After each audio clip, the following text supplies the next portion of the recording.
Welcome back to my channel. So आज आम्ही पुन्हा एक नवीन व्हिडिओ घेऊन आलो तुमच्यासाठी. नॉनव्हेज रेसिपी अजून आहे, पुढे सांगेल मी कुठली फिश आहे, काय आहे किंवा थंबनेल वरून तुम्हाला कळलं असेल. हा मला वाटतं कुकिंग व्लॉग कम आणि व्लॉग जास्त असेल. काय बोलली मी कळलं नाही, बट स्टील. सो आता पटापट मी सू शेफचं काम करते, ठीक आहे. सो आता आई आपल्याला पुढे सांगेल काय काय करायचं आहे आणि तुम्ही हा व्हिडिओ पूर्ण बघा, ठीक आहे. तुम्हाला मी बोलली मला आई सांगेल आणि इथे आईने आणून ठेवलेलं आहे खोबरं किसायला. सो पटापट आपण करूया, भेटूया पुढे. आणि हे नॉनव्हेज बनायचं स्पेशल रिझन असं आहे की आज एक व्यक्ती येते स्पेशल नॉनव्हेज खायला. सो त्याच्यासाठी माझ्या मम्मीने एवढी मच्छी आणलेली आहे आणि एवढा पाऊस असल्यामुळे ती व्यक्ती कदाचित कॅन्सल झाली तर तिला फटके देण्यात येतील आईकडून.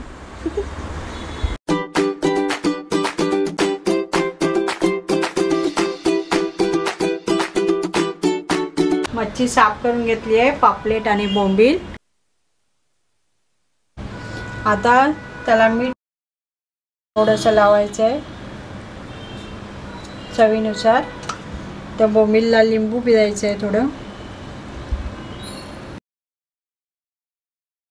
कोकमचा आगोळी लावून घ्यायचं आहे पापलेटला.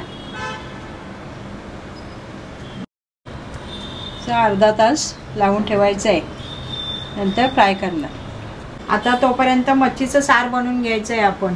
त्याच्यासाठी खोबरं, टॅमॅटो, आलं, कांदा, लसूण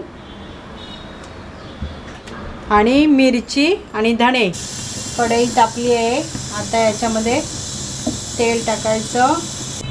आता तेल तापलं आहे, लसूण टाकून घ्यायची फोडणीला. थोडी राई टाकायची, थोडीशी, थोडा कढीपत्ता टाकायचा.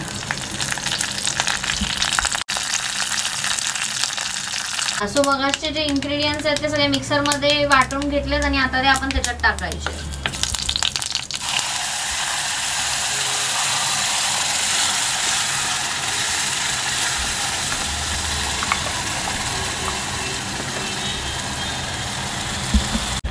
सो आता ह्याच्यात आपण टाकायचं आहे कोकम, ज्याने थोडी टेस्ट आंबट आणि छान येते. हे सगळं प्रॉपर मिक्स करून घ्यायचं आहे चवीनुसार. आणि आता ह्याच्यामध्ये चवीनुसार मीठ टाकायचं आहे.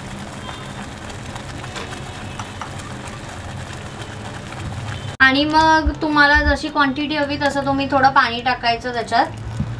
सो आता हा सार आपण किती मिनिटं ठेवायचा? आता उकळ येईपर्यंत, चांगली उकळी येईपर्यंत ठेवायचं आहे. कमीत कमी 5 किंवा 10 मिनिटं, 10-15 मिनिटं. अच्छा, 15 मिनिटं ठेवायचा. मग आपला असा छान असा सार रेडी होईल. वरून कोथिंबीर टाकायची. सो आता आपला टोमॅटोचा सार बनून झालेला आहे. आता आपण मच्छी फ्राय करायला घेणार आहे.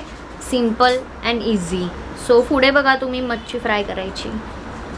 सो एका साईडला आपण टोमॅटोचं सार ठेवलेलं आहे. आता आपण इथे मच्छी फ्राय करणार आहे, जे आई आता थोडं मॅरिनेशन करणार आहे. सो ह्याच्यात आता आईने टाकलेली आहे हळद.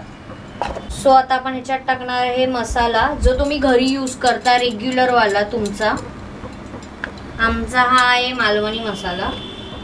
सो ही थोडी टेस्टसाठी धना पावडर टाकलेली आहे. जर तुम्हाला टाकायचे तर टाका, नाही टाकलं तरी काही प्रॉब्लेम नाही आहे, चालते. सो हे सगळं आता आपण पटापट मॅरिनेट करून घेऊया, मिक्स करून घेऊया. सो आपला छान असा सार रेडी झालेला आहे. त्याला छान अशी उकळ आली आहे. 15 मिनिटं ठेवल्याच्या नंतर आणि कलर सुद्धा छान आलाय प्रॉपर. सो आता आपण याच्यात थोडंसं मीठ टाकणार आहे. ज्याला हवं त्यांनीच टाका, नाही तर नका टाका. सो छान अशी आपली मच्छी मॅरिनेट करून झालेली आहे. थांबा, हा छान अशी मच्छी आपली मॅरिनेट करून झालेली आहे. पकडा. आता आपण फ्राय करायची प्रोसिजर करूया. सो आधी त्याला आपण तांदळाचं पीठ लावून घ्यायचंय नीट.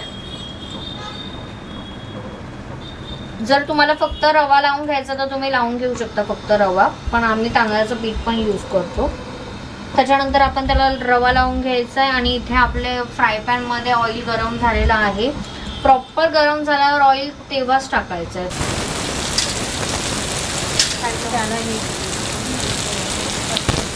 त्या प्रकारे मच्छीचं जेवण तयार आहे.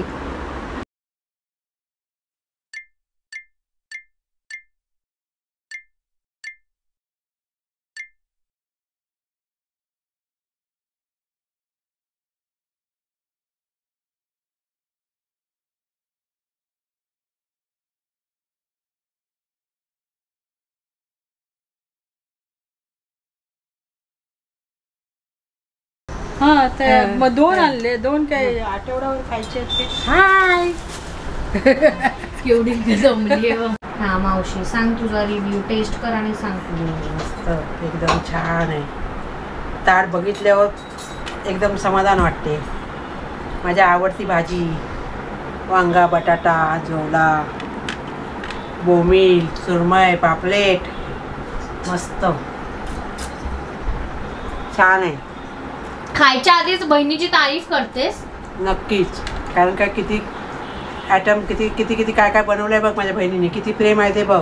मी पण हेल्प केली आहे. हां तू खा गरम गरम.